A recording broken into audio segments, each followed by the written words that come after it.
Assalamu alaikum students, welcome to my channel.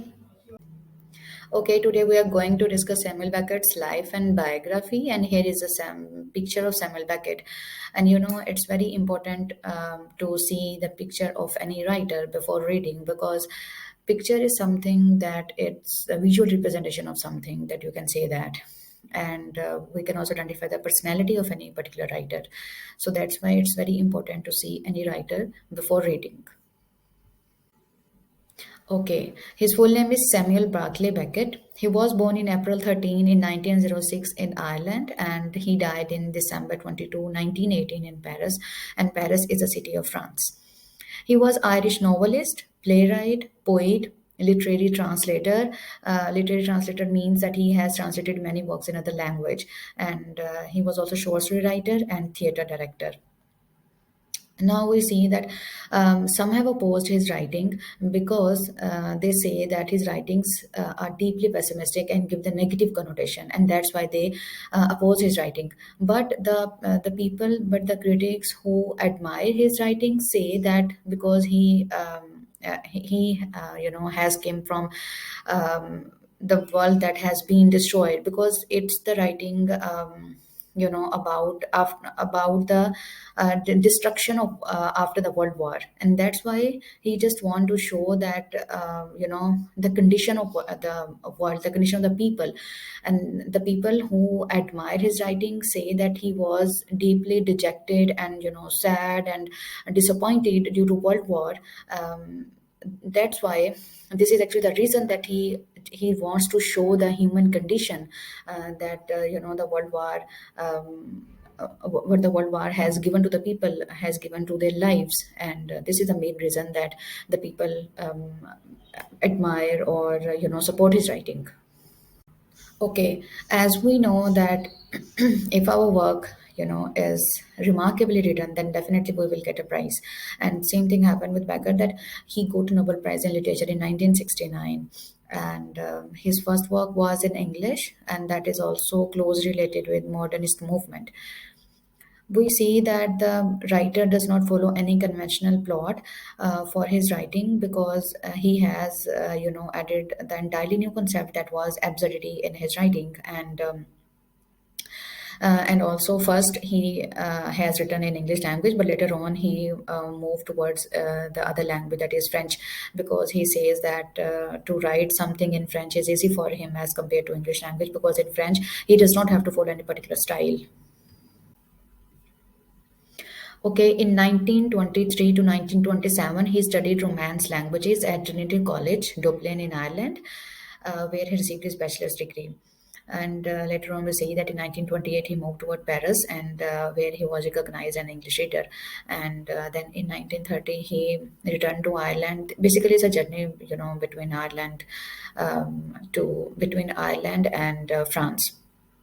And then he moved, and then he came back towards Ireland in 1930, and where he did a job as a post lecturer in French at Trinity College, where he received his bachelor's degree.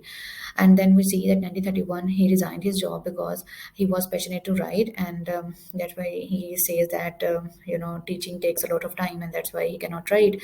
And this was a reason that he has to to leave his job. Okay, now we came to know about that Beckett came from Protestant background, and his remarkable work is Waiting for Godot. That is actually, you can say, it's a watershed play, and the play is actually revolves around the dilemma of modern man, where we see that as I have told earlier, that the main reason of Beckett's writing is that he want to show the condition of human being, and that is the main reason that the play is actually revolve around the condition of modern man, that we see that what the World War has done in the civilian lives, in the people lives. And the same thing we see in this entire play, that a modern man is in search of something meaning in their lives, because we see that we see an element of absurdity in this play, and that is actually the characters in this play think that maybe they have lost the meaning in their lives. And that's why in the entire play we see that they are waiting. They are, maybe they are waiting for God, maybe they are waiting for for death, or maybe they are waiting for something that will bring meaning in their lives. And that's why it's important to read this to read this remarkable work of Beckett, because what the World War has done in this in the people's lives, we can see. We can see the entire thing in this play that is Waiting for Godot. Okay, yes. Now here we have this element of popularity that we see that if something is popular in any society, or or something is famous in any society, then definitely the other people will try to follow, the audience will definitely follow that thing. And the same thing happened with Beckett, that the Beckett's style was lately followed by the other playwrights and also novelists of the 20th century. And we can also say that Beckett is also the influential writer in both English and French language, and he is the first internationally renowned author of postmodernism. Okay, in 1937, we see that Beckett actually wanted to live in Paris, and that's why he decided to settle there. And he came to know that there was a war going on, and Germany had occupied France, and it was an easy thing for him, and he was so sad and dejected for this thing, that and then he for this reason he joined French resistance group that was actually fighting against Germany. And then he came to know that many members of his group had been arrested by Gestapo. Gestapo is actually political police of Nazi Germany. And then he tried to hide himself in the unoccupied zone, and then later on he did a job as an agriculture laborer, where he because he wanted to liberate himself, and that's why he has to do this job. Okay, in 1945, we see that he was awarded in Ireland with Irish Red Cross Award, and then later on he was awarded in France the Croix de Guerre for his resistant work. Okay, so students, here we have a few features of his writing that I have noticed. The very first one is powerful and thought-provoking. If we read any text that is related to Beckett, we see that Beckett's writing is powerfully and thought-provoking, that we have to, think a lot. But if we read any particular text, we see that the meaning is obvious and clear, and we know what is happening in the text. But here we don't know that. In the Beckett's writing, we don't know that what's actually going on, that what he actually wants to, convey. If we do not, know the background, and our mind definitely got disturbed whenever we read any text that is related to Beckett. And nothingness is the main thing that we see in his writing, that and you can also say that nothing to be done in his writing, that and it also the famous quote from Waiting for Godot, that there is nothing going on that we see in his in his writing. And definitely his main focus is on human nature. And the element that is related to modern man and society is that he wants to show the reality of modern man and the modern society. And there is also no certainty in his writing. Okay, so here we have characteristics as a playwright, that there is no plot we see, there is no any situation, no event, and there is also nothing happens, in the entire text of Beckett. And we see that there is a reflection of today's society, that is actually modern society that he wants to show. And there is the element of nothingness, and also there is the element of existentialism, that we see that the characters are actually disturbed, that they feel that they don't have any existence, and they don't know what they are doing and what is happening in their lives, and why is this happening in their life. And we also see that there is little movement in Waiting for Godot, if we talk about. And then the main focus is definitely on, again, human condition.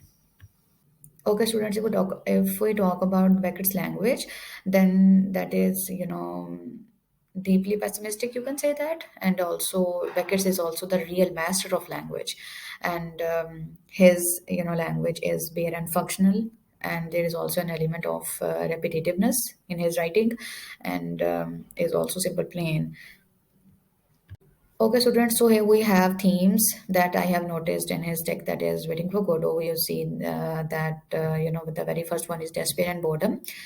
That if we will read any text, then definitely we will get bored, and we will get sad that definitely we have wasted our time. But this is not something that we should think about. And the other one is waiting, and we see that in Waiting for Godot, we see that the characters are waiting in the entire play. Maybe they could be God, maybe waiting for could be death, and waiting for could be someone that will actually bring meaning in their lives. And then there is all the element of insecurity. Then the characters are insecure, in their lives. And then there is an element of existentialism, that they think that they have no existence at all in the society. And there's also an element of loss and hopelessness, that they do not hope for anything. And they also know that they have lost, they have lost many things in their lives. And the other one is suffering versus dignity. We also see this element. And the second last is the meaninglessness, and it's actually this is actually the meaning of absurd is also there, that is also devoid of purpose.